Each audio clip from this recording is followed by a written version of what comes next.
Welcome back to the channel. This is a bench update just to let you know what I've been working on lately.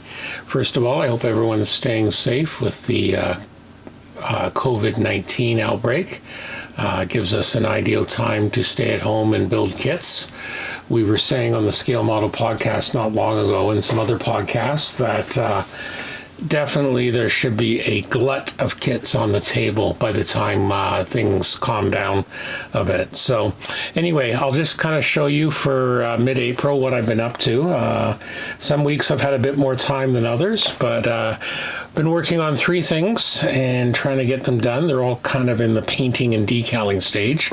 So first of all, we have, of course, the Valkryie, the VF1A. So I'll just take the box off. You can see where we are. We're halfway through decaling, actually. It's working out very well. It's a nice looking kit.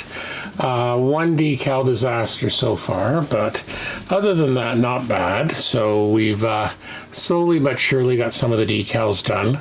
I'm not sure if I'm going to pose it in the end with the wings folded or closed, but they are movable for now. I did use the return to kit form masks set, so I haven't taken that off yet, but looking forward to seeing how that works.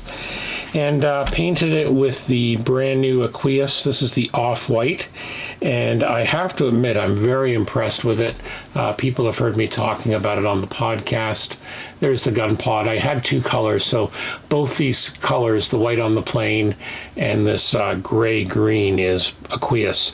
And the Aqueous spray is beautiful coverage, especially on the more solid color. Obviously, the off-white takes a couple of coats, but it dries to a gloss, semi-glossed almost to a gloss, which is ideal for aircraft. So I actually tried putting these older Hasegawa decals on without using a gloss coat, and as I normally do, and they've laid down just beautifully. As I say, just one decal disaster so far, but I think I was able to recover from it. So that's the Valkryie. I also have, there's some of the tail stuff that needs to be put on a little bit later on. So yeah, overall it's working well. I'm very pleased with that. So that's the Valkryie. We'll just move that out of the way. Next we have the Edouard Spitfire. This is the Mark 9C. I'll just unzoom that a little bit so you can see the whole box. There you go. That's the Edouard Mark 9C. As I say, a beautiful little aircraft. 72nd scale. So I'm finding 72nd, especially the World War II stuff, a little bit small and fiddly. So I'm probably going to be building more in 48, at least for these sort of aircraft, just do a little bit more. I did do the photo etch. This came with the full Edouard photo etch, etc., which was kind of fun to put in, but I do find photo etch fiddly. But basically, it's getting ready for its paint job. It's had the lower side done, which of course I've masked off now so you can't see it, in preparation for the upper colors. I just masked this tonight. So hopefully I'll be into paint. I may have to wait one day because the one tail fin decided to come off when I was masking. I was a little bit ham-fisted for that. I'll be using Tamiya colors on that. But overall, not bad. The only issue here so far is the front thing that holds the spinner snapped, and the carpet monster has eaten it. Fortunately, it's not a big disaster. The spinner can cover it. I very rarely build aircraft with movable spinners, so I'm not too terribly concerned. So that's the Spitfire. And last but not least, one night in a modeling hangout, I was waiting for some stuff to dry. I built this. This is the Bandai Star Destroyer. This is the 1 to 4,500, 45,000, I believe. One of those 2 scales. Again, goes together literally under an hour, if that. I've put a base coat of paint on, and a colleague at the local model club, they've got some decals, different schemes. So I'm looking forward to trying the decals on that. But as always, the usual fantastic Bandai quality.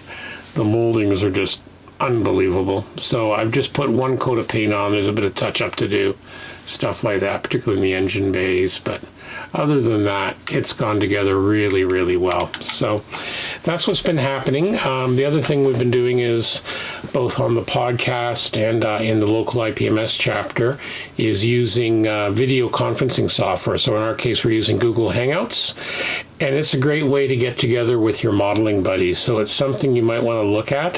If you want to get a group of folks together, all you need is a video camera or a smartphone or tablet. It works for that. We've actually done some interviews on the Scale Model podcast in the past using similar stuff. These days we're mostly using Skype because Anthony and I are practicing social distancing, as one does these days. But yeah, so that's basically what's happening on myself personally. When I get the Valkryie and the Spitfire done, I might look at a couple of other options. One of the ones I'm looking at is a 1/48 scale Skyhawk. I think I briefly mentioned this before. We'll just unzoom that. And this is one from Valkryie. It's a very old kit. I think I picked it up at Heritage Con last year. So yeah, that could be interesting. I think I'm going to build it in I believe it's the E model, or the G, which is the Royal Australian Navy number 805 squadron from 1973. I'm either going to do it in that, or I might do a what if Canadian scheme. We'll see. We'll see what happens here. But so far, yep, I'm going to do a full-on inbox review. But so far, the kit's pretty cool. Looks like it's in pretty good shape. It's a nice size, which I like, because that's always the dilemma in finding room to display. I still have on the shelf of doom, I've still got the Hasegawa Lancaster. I should really get on with and do. So I might look at that as well. There's a couple of options there.